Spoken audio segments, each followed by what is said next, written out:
There's yet to have been a move made around Major League Baseball at this trade deadline. However, things are starting to brew not only for the Blue Jays, but other teams around the MLB. So we'll break down that and much more in this episode of Jays Digest.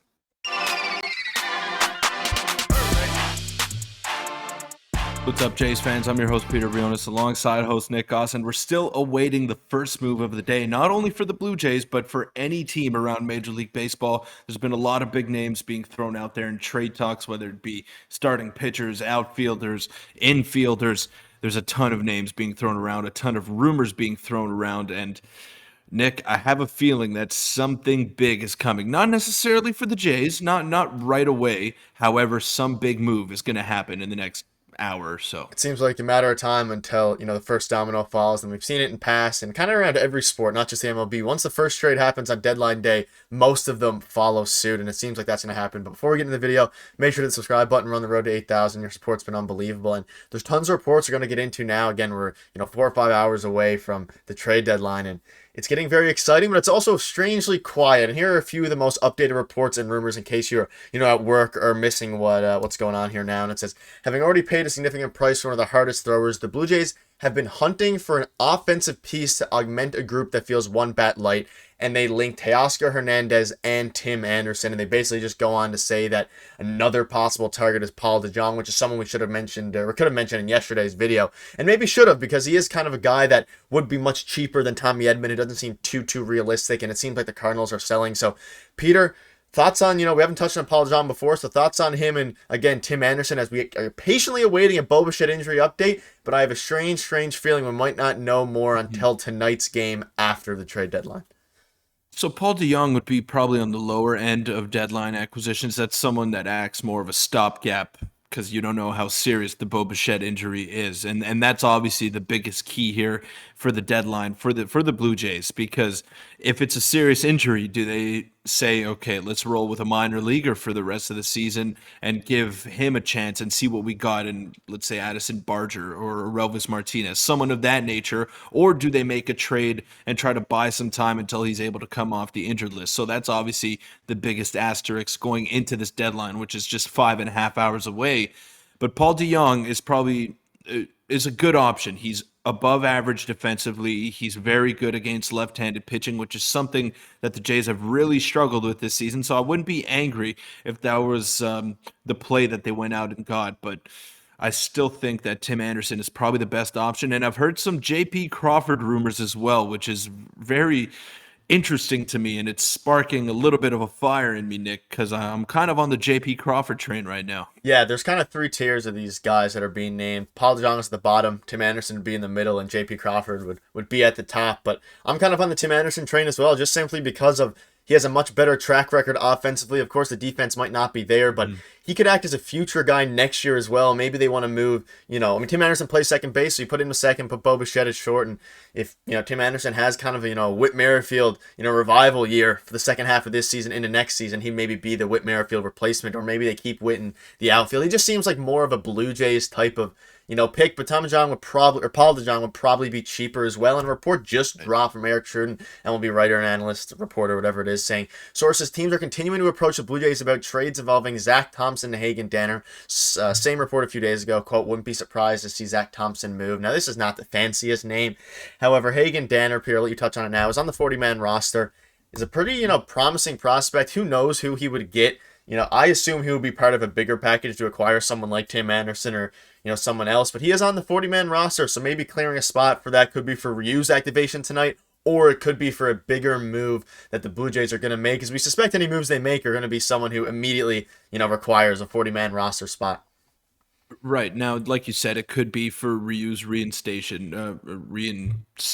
tonight against the Baltimore Orioles, so it might not be as significant as we think. But Hagen Danner is an older prospect that can probably help the team that he's going to right away, and he might be in that rotation right away. So definitely an intriguing prospect. Zach Thompson, I'm not sure if his value is too high. I know he's pitched very well since his rough starts in AAA, but still, he's not a 40-man guy. He's someone that's been up and down in his major league career, so don't know what to expect there.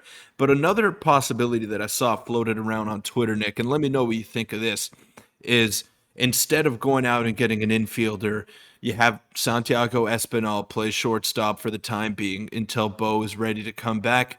And then you go out and get an outfielder. Just go out and get the best bat on the market, position aside. I think that is another possibility that the Jays can explore. But right now, the only guy that is healthy and on your 26-man roster that can play shortstop is Espinal. And that's kind of an uneasy feeling for me as a Jays fan. Yeah, I'm not a huge, Espinal fan. I don't think that's the best idea. Is it likely? Honestly, it's probably a very, likely potential option is that they go for a different bat like Tommy Pham or the other guys you mentioned and put Espinal short in the meantime. Or maybe they call up one of their, Addison Berger, or they swing big for one of their other infield prospects. But I feel like if they're going to do that, maybe they would rather trade. But again, this market isn't really, conducive to a Blue Jays Boba Shett injury. It's really not ideal for that at all, and especially happening And very, teams very know late. that, right? Teams know that the Jays are going to be desperate to add an infielder. So not only are you going to have to overpay, you're going to have to pay a premium at that. So that it'll make things real tough for the Jays to swing a deal in that regard. Yeah, and I think the only way that they do swing a deal for a guy like Tim Anderson or someone else is if it's a bit of a moderate overpay rather than a huge, crazy overpay. Like I don't want to see them trade Addison Berger or Elvis Martinez for Tim Anderson or any of those guys. I would rather them trade someone, a bit with not as high of a ceiling and not as MLB ready as someone who could, just as, early as next year, or maybe even September if things go crazy, get called up to the roster. But a few more reports here now just from across the MLB saying the Cardinals have been active in trade conversations last night and this morning.